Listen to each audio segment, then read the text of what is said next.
Hi, my name is Ashley Stanton, and I would like to present to you my fundraising plan for our campus this year. Um, so just to start, the issue is that the district can't afford to continue the technology program due to budget issues. And so our solution is to provide opportunities to purchase technology by strengthening collaboration and fundraisers between the campus, PTO, and student council. And so our first goal is that in 2 years, all of our classrooms will be equipped with smart boards. And then our second goal is to create sustainable fundraising support that supports the school, families, and students. So first, the campus would do a booster-thon. It's like a fun run in February. It's about 2 weeks long, and how it works is donations are collected in exchange for challenges. And then there's a main event that the whole school participates in on the final day of the fundraiser. And so there's no, like if you don't raise funds, you still get to participate in the school-wide celebration. And then another one would be a community yard sale, and this would be in October. So families would donate items that they no longer want, and then all profits go to the school. And this would take place in the school parking lot. And this could be um, like announced to the town or flyers and different stuff like that.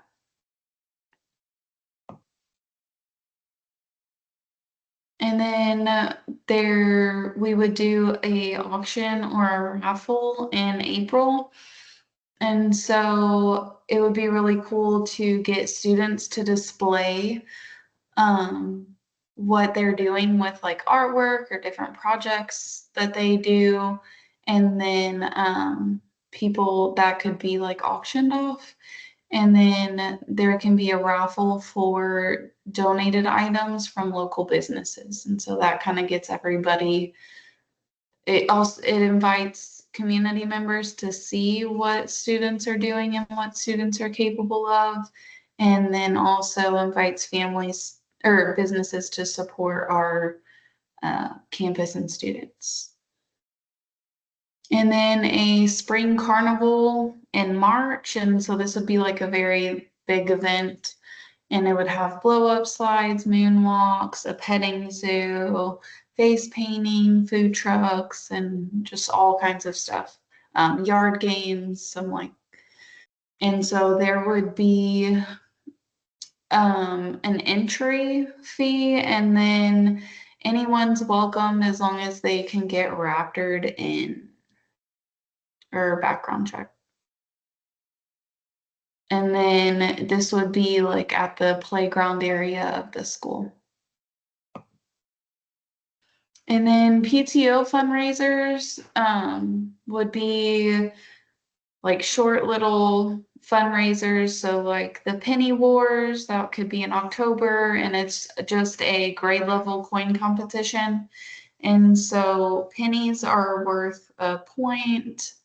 And then like the silver coins, you get to put it in other people's jars to take away points from that grade level. So say I'm in first grade, then I can put 25 cents in the fifth grade bucket. And then there can be incentives for this for teachers if they, or even for classes, if they win, then they get a pizza party or the teacher with the highest gets a jeans pass, different incentives like that.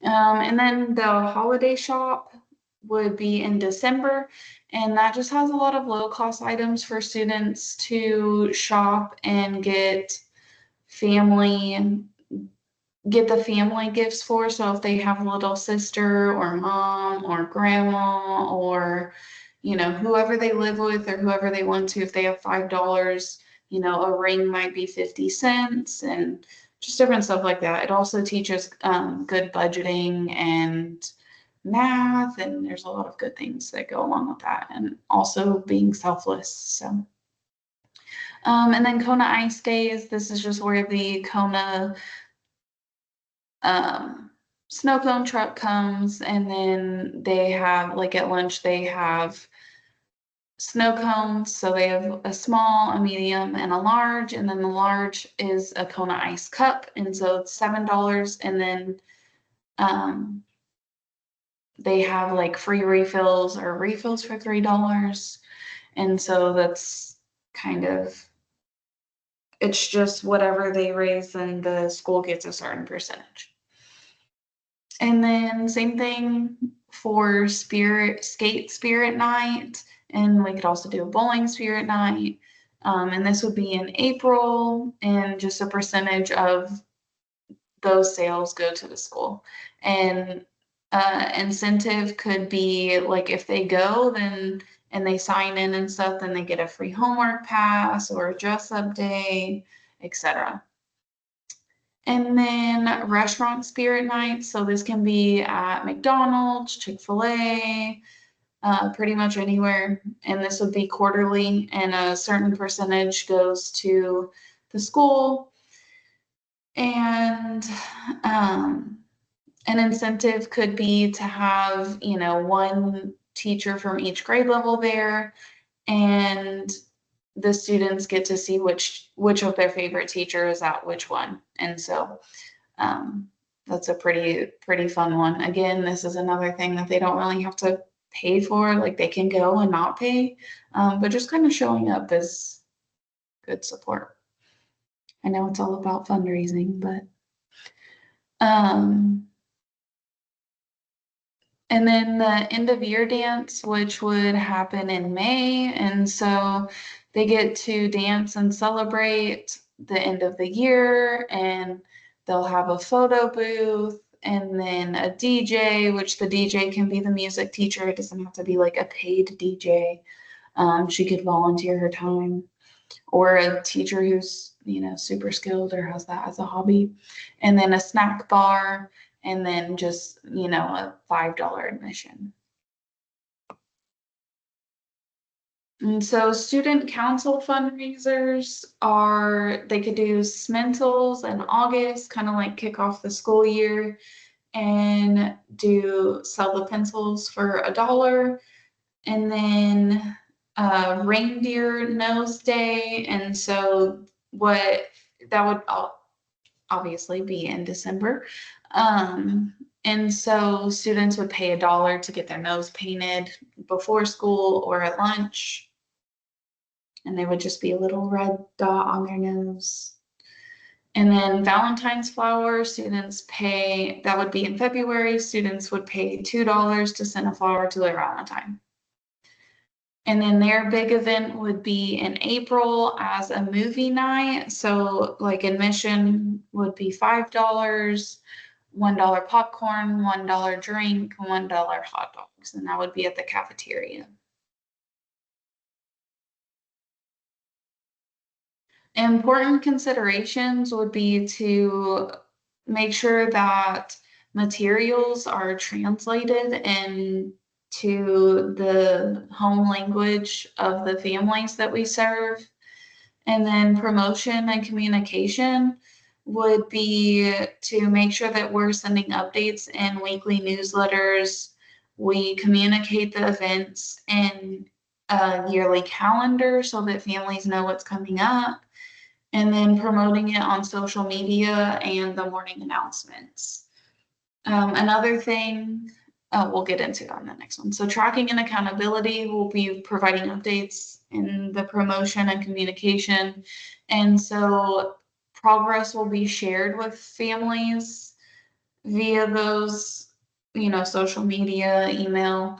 etc. And so it'll like they can have little graphs that show, for penny wars that this is where a little bar graph where kinder, and then first grade, and then just kind of how it'll fluctuate. And that would be updated weekly or daily, sorry.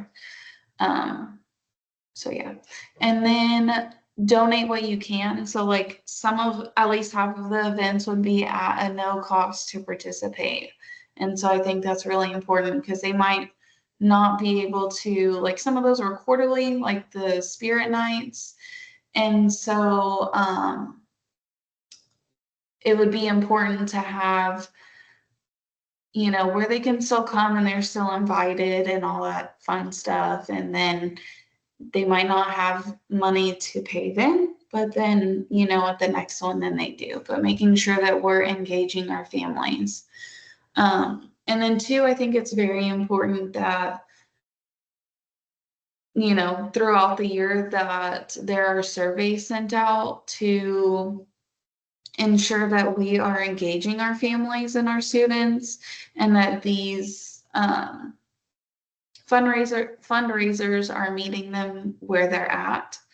And so just making sure that we're being very intentional and making sure that, in the month of December, we're not having a lot of fundraisers because we know that money's tight in December and, we don't want to take away from our students' Christmas and stuff like that. And then also, even if it's just a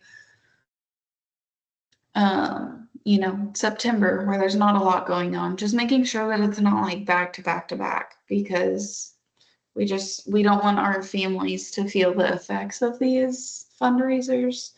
And so I think it's really important just to be considerate and very intentional. So I appreciate your time and I would like to open this time to any questions. Thank you.